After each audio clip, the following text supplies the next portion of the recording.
Hello ಸ್ನೇಹಿತರೆ, ನಮಸ್ತೆ. ಆ, ಇತ್ತೀಚೆಗಷ್ಟೇ ನಾವೆಲ್ಲ ಊಟಿ ಪ್ರವಾಸ ಹೋಗಿದ್ವಿ. ಬಹುಶಃ ನಾನು ಊಟಿ ಪ್ರವಾಸಕ್ಕಿಂತ ಪ್ರವಾಸ ಅಂದರೆ ಏನು ಅಂತ ಹೇಳಲಿಕ್ಕೆ ಇಷ್ಟಪಡ್ತೀನಿ. ಪ್ರವಾಸ ಅನ್ನೋದು ಅಂತಿಮವೂ ಅಲ್ಲ, ಆರಂಭವೂ ಅಲ್ಲದ ಒಂದು ಪ್ರಯಾಣ ಅಂತಲೇ ಹೇಳ್ಬೋದು ಜೀವನದಲ್ಲಿ.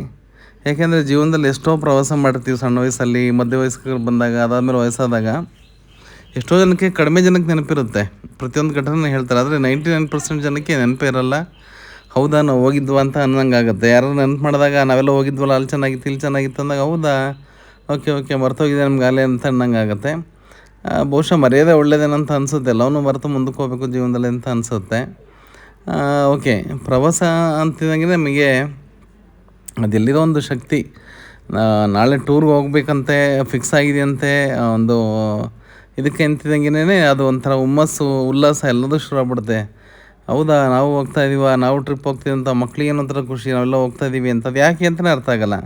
ಯಾಕೆ ಮನೇಲಿ ನಿಜವಾಗ್ಲೂ ಆನಂದ ಸಿಗಲ್ವಾ, ಖುಷಿ ಸಿಗಲ್ವಾ, ಸಂತೋಷ ಸಿಗಲ್ವ ಅನ್ನೋದಕ್ಕೆ ಅದಕ್ಕೆ ಉತ್ತರ ಇಲ್ಲ. ಆದರೆ ನಮ್ಮ ಮನೇಲಿ ಎಲ್ಲದೂ ಇದೆ ಅಂತ ಹೇಳ್ಕೊತೀವಿ. ಆದರೆ ಪ್ರವಾಸ ಹೊರಟಾಗ ನಮ್ಮ ಮಕ್ಕಳ ಭಾವನೆ ಆಗಲಿ, ನಮ್ಮ ಭಾವನೆಗಳಾಗಿರ್ಬೋದು, ಅವು ಇದೇ ಚೇಂಜ್ ಆಗೋಗ್ಬಿಡುತ್ತೆ. ಹೋಗಲಿ, ಪ್ರವಾಸ ಹೋದ್ಮೇಲೆ ನಾವು ಫ್ಯಾಮಿಲಿ ಟ್ರಿಪ್ ಮಾತ್ರ ಹೋದಾಗ ಅಲ್ಲಿ ಒಂದಿಷ್ಟು ಬಾಂಡಿಂಗ್ ಬೆಳೆಯೋದು ಸಹಜನೇ. ನಾವೆಲ್ಲ ನಾವು ಒಗ್ಗಟ್ಟಾಗಿರಬೇಕು, ಆ ಥರದ್ದು ಮನೋಭಾವನೆ ಬೆಳೆಯೋದು ಒಂದು ಕಡೆ ಓಕೆ. ಆದರೆ ಈ ಗುಂಪು ಪ್ರವಾಸಗಳು ಹೋದಾಗ ಬೇರೆ ಬೇರೆ ಎಲ್ಲ ಜನಾಂಗದವರು ಸೇರಿಕೊಂಡು, ಬೇರೆ ಬೇರೆ ಜಿಲ್ಲೆಗಳು ಸೇರಿಕೊಂಡು, ಎಲ್ಲ ಸೇರ್ಕೊಂಡು ಹೋದಾಗ ಅಲ್ಲಿ ಒಂದಿಷ್ಟು ಭಾವನೆಗಳು ಬೆಳೆಯೋದೇ ಬೇರೆ ಆಗುತ್ತೆ. ಅದರಲ್ಲೂ ವಿಶೇಷವಾಗಿ ನಾವು ಕರ್ನಾಟಕದಲ್ಲಿ ಹೋಗಿದ್ದೀವಿ ಅಂತಂದರೆ, ಮತ್ತೊಂದು ರಾಜ್ಯಕ್ಕೆ ಹೋಗಿದ್ದೀವಿ ಅಂತಂದಾಗ ನಾವೆಲ್ಲ ಒಗ್ಗಟ್ಟಾಗಿದ್ದು ಮತ್ತೊಂದು ಇದನ್ನು ಎದುರಿಸ್ಬೇಕು ಅನ್ನೋ ರೀತಿಯಲ್ಲಿ ಒಂದು ಕಡೆ ನಾವು ವರ್ತಿಸೋದು ಸಹಜ ಆಗಿರುತ್ತೆ. ಆದರೆ ಪ್ರವಾಸ ಹೋದಾಗ ನಾನು ಗಮನಿಸಿರೋದು ಏನಪ್ಪ ಅಂತಂದರೆ, ಯಾವ್ದಾದ್ರು ಹೊಸ ಜೋಡಿಗಳು ಬಂದಿತ್ತು ಅಂತಂದರೆ ಆ ಹೊಸ ಜೋಡಿಗಳ ಬಾಂಧವ್ಯ ಜಾಸ್ತಿ ಆಗುತ್ತೆ. ಅಥವಾ ವಯಸ್ಸಾದವ್ರು ಏನಾದ್ರು ಬಂದಿದ್ದಾರೆ ಅಂತಂದರೆ ಅವರಲ್ಲೊಂದು ಹೊಸ ಹುರುಪು, ಅಂದರೆ ಹೊಸ ಶಕ್ತಿ ಒಂದು ಹೊಮ್ಕೊಂಡು ಬರುತ್ತೆ.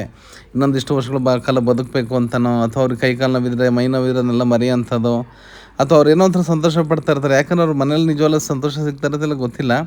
ಆದರೆ ಇಲ್ಲಿ ಬಂದ ನಿಜವಾಗ್ಲೂ ನಗ್ತಾ ಇರ್ತಾರೆ. ಅದು ನೋಡಿದ್ರೆ ತುಂಬ ಖುಷಿ ಆಗುತ್ತೆ. ಮತ್ತು ಯಾರಿಗೂ ಹೇಳ್ಬಿಟ್ಟು ಫೋಟೋ ಹಿಂಗೆ ಫೋಸ್ ಕೊಡಿ ಅಂತೀವಿ, ಈ ಥರ ಫೋಸ್ ಕೊಡಿ ಅಂತ ಹೇಳ್ತೀವಿ.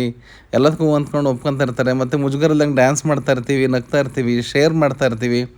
ಶೇರ್ ಮಾಡೋದಂತಂಗೆ ಒಂದು ವಿಷಯ ನೆನಪರುತ್ತೆ. ಶೇರ್ ಮಾಡೋದು ಮೊದಲು ತಿಂಡಿಯಿಂದ ಪ್ರಾರಂಭವಾದರೆ, ನಾವೇನಾದ್ರು ಸ್ನ್ಯಾಕ್ಸ್ ಏನೋ ತಂದಿದ್ರೆ, ತಿಂಡಿಗಳು ತಂದಿದ್ರೆ, ಅದನ್ನು ಶೇರ್ ಮಾಡೋದ್ರಿಂದ ಶುರುವಾಗಿರೋಂಥ ಪ್ರಯಾಣ ಕೊನೆ ನಮ್ಮ ಅನೇಕ ಅನುಭವಗಳನ್ನ ಶೇರ್ ಮಾಡ್ಲಿಕ್ಕೆ ಶುರು ಮಾಡ್ತೀವಿ. ಅನೇಕ ಸಮಸ್ಯೆಗಳನ್ನು ಶೇರ್ ಮಾಡ್ಲಿಕ್ಕೆ ಶುರು ಮಾಡ್ತೀವಿ. ಕೊನೆಗೆ ಬಿಸ್ನೆಸ್ ಶೇರ್ ಆಗುತ್ತೆ. ನೀವೇನು ಮಾಡ್ತೀರಾ ಅಂತ ಇರ್ಬೋದು. ಕೊನೆಗೆ ಹೆಣ್ಣು ಗಂಡುಗಳ ಸಂಬಂಧಗಳು ಇರ್ಬೋದು. ಹೀಗೆ ಅನೇಕ ವಿಷಯಗಳನ್ನ ನಾವು ಶೇರ್ ಮಾಡ್ತಾ ಹೋಗ್ತೀವಿ. ಪ್ರವಾಸದಲ್ಲಿ ಆಗೋದು ಮಾತ್ರ ಸಾಧ್ಯ ಆಗುತ್ತೆ ಇದು.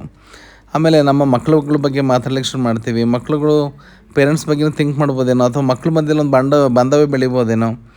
ಯಾವುದೋ ಕೊಪ್ಪಳದಿಂದ ಬಂದಿರೋ ಮಕ್ಕಳು ನಮ್ಮ ಶಿವಮೊಗ್ಗದ ಮಕ್ಳ ಜೊತೆ ಬಾಂಡಿಂಗ್ ಆಗೋಂಥದ್ದು, ಶಿವಮೊಗ್ಗ ಮಕ್ಳುಗಳು ಆ ಮಕ್ಳ ಜೊತೆ ಬಾಂಡಿಂಗ್ ಆಗೋಂಥದ್ದು. ಅಥವಾ ಕೊಪ್ಪಳದ ನಮ್ಮ ಫ್ರೆಂಡ್ ಇದ್ದಾನಪ್ಪ, ಹೊಸ್ಮನಿ ಇದ್ದಾರೆ, ನಾವು ಹೋದ್ರೆ ಅಂತ ನಮ್ಮ ಮಕ್ಕಳು ಧೈರ್ಯವಾಗಿ ಹೇಳ್ಬೋದೇನೋ. ಅಥವಾ ಆ ಮಕ್ಳುಗಳು ಇಲ್ಲಿ ಬಂದಾಗ ನಮಗೆ ಈಶ್ವರಣ್ಣ ಇದ್ದಾರೆ ಅಥವಾ ರಾಘಣ್ಣ ಇದ್ದಾರೆ, ಇಲ್ಲಿ ಬಂದರೆ ಶಿವಮೊಗ್ಗಕ್ಕೆ ಹೋದರೆ ಏನು ಚಿಂತೆ ಇಲ್ಲ, ಹೋದರೆ ಅಲ್ಲಿ ಉಳ್ಕೊಬೋದು 2 ದಿವಸ ಅಂತನೋ. ಅಥವಾ ಇಲ್ಲೇನಾದ್ರು ಬಂದಾಗ ಕಷ್ಟ ಸಿಗಾಕೊಂಡಿದ್ರೆ ಅವ್ರು ಫೋನ್ ಮಾಡಿ ನಮಗೆ ಇನ್ಫಾರ್ಮ್ ಮಾಡೋ ಅಂಥದ್ದು.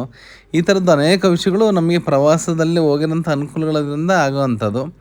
ಹಾಗಾಗಿ ನಾನಂತೂ ಪರ್ಸ್ನಲಿ ತುಂಬ ಇಷ್ಟಪಡ್ತೀನಿ ಪ್ರವಾಸನ. ಮುಂಚೆಲ್ಲ ಎಷ್ಟು ಕಷ್ಟ ಆಗ್ತಾಯಿತ್ತು. ಆ್ಯಕ್ಚುಲಿ ಪ್ರವಾಸ ಅನ್ನೋದೇ ಇರಲಿಲ್ಲ, ಕಲ್ಪನೆ ಇರಲಿಲ್ಲ. ಬರೀ ಯಾತ್ರೆಗಳು ಮಾತ್ರ ಕಲ್ಪನೆಯಲ್ಲಿ ಇತ್ತು. ನಮ್ಮ ಕಲ್ಪನೆಗಳಲ್ಲಿ ಪ್ರವಾಸ ಅನ್ನೋದು ತುಂಬ ಕಡಿಮೆ ಇತ್ತು ಕಲ್ಪನೆ. ಆದರೆ ಇತ್ತೀಚೆಗೆ ಪ್ರವಾಸ ಉದ್ಯಮ ತುಂಬ ದೊಡ್ಡ ಮಟ್ಟದಲ್ಲಿ ಬೆಳೀತಿರೋದ್ರಿಂದ ಪ್ರವಾಸ ತುಂಬ ಇಷ್ಟ ಆಗ್ತಾಯಿದೆ.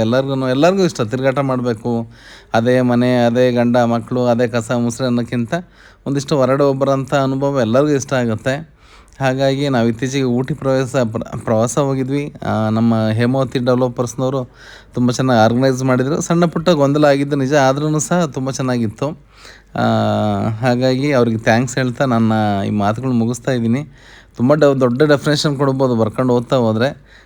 ಸ್ಫುಟವಾಗಿ ಕೊಟ್ಟಿದ್ದೀನಿ. ಇಷ್ಟನ್ನು ಎಂಜಾಯ್ ಮಾಡಿರಿ ಅಂತ ಹೇಳ್ತಾ ಥ್ಯಾಂಕ್ಸ್ ಹೇಳ್ತಾಯಿದ್ದೀನಿ. Thank you.